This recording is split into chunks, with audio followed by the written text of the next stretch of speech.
Hi, I'm Dave Epstein. This is Growing Wisdom. I'm here today with Henry Schmidt, and we are talking cactuses. And don't hurt yourself, right? These things down That's here. right, and it will stay in for a little bit. Yeah, you got to be careful. So what we're going to talk about today are not only care of cactuses, because that's a fairly short segment. We're going to talk about how to transplant them, because you can have to transplant your cactus after a period of time, just like any other houseplant. So Henry, why don't you start with just a brief overview? How do you care for most succulents? Most succulents, they say that when it rains in Arizona, you give it its watering.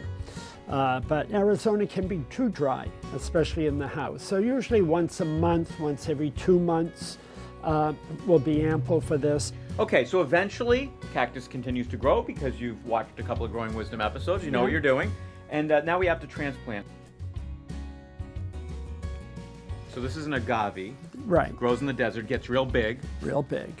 Yes. So the first thing you need to do is to take it out of the pot, and you can see the abundance of the roots down in here. Okay. So you need to pull them apart a little bit, separate them, let some of the old soil out. Now you're being pretty rough with this. That's okay, because I think a lot of folks would think, oh, wait a second, you're ripping this a bit too much.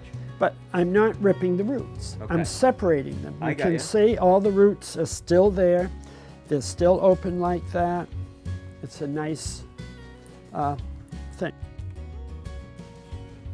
And you put a little bit of soil in the bottom of it. You mix your roots in. You add some soil around it using your finger to pack it down in through here to make sure it's back down in amongst the roots. Okay. Again, that's important. And even though this is a cactus, you need to give it a good watering once it's in there, because this soil is a bit on the dry side.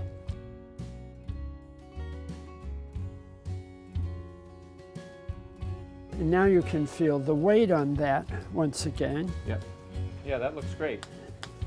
So Henry, now that this is repotted, let's just review. How much sun does something like an agave need? As much as you can give it. Okay. In a sunny window, especially. Morning or afternoon. All of one, not necessarily all day long, because the light coming through the window can burn the plants. And can I put this outside in the summer in a cooler climate? Yes, indeed. And As we said earlier, bring everything in the house 2 to 3 weeks before you turn the heat on, so it can get readjusted. And if it was happy in one spot, put it back into that spot. so if you live in a warmer climate, obviously this can stay outside. Yes. And colder climates where there's a frost or a freeze, this has got to come in for the winter months. Correct. And then back out. Yeah. And this isn't that susceptible to too many bugs either. Not at all. No, but you can, if you like cactus outside. We do have hardy cactus. Some of the opuntias and things look great in a rock garden around here. And you can put them out, leave them out, they'll flower, they'll shrivel like a prune in the winter, but they'll plump up and come back and be gorgeous all summer long. Henry, informative as usual. Now you know how to repot a cactus as well as grow them. For Growing Wisdom, I'm Dave Epstein.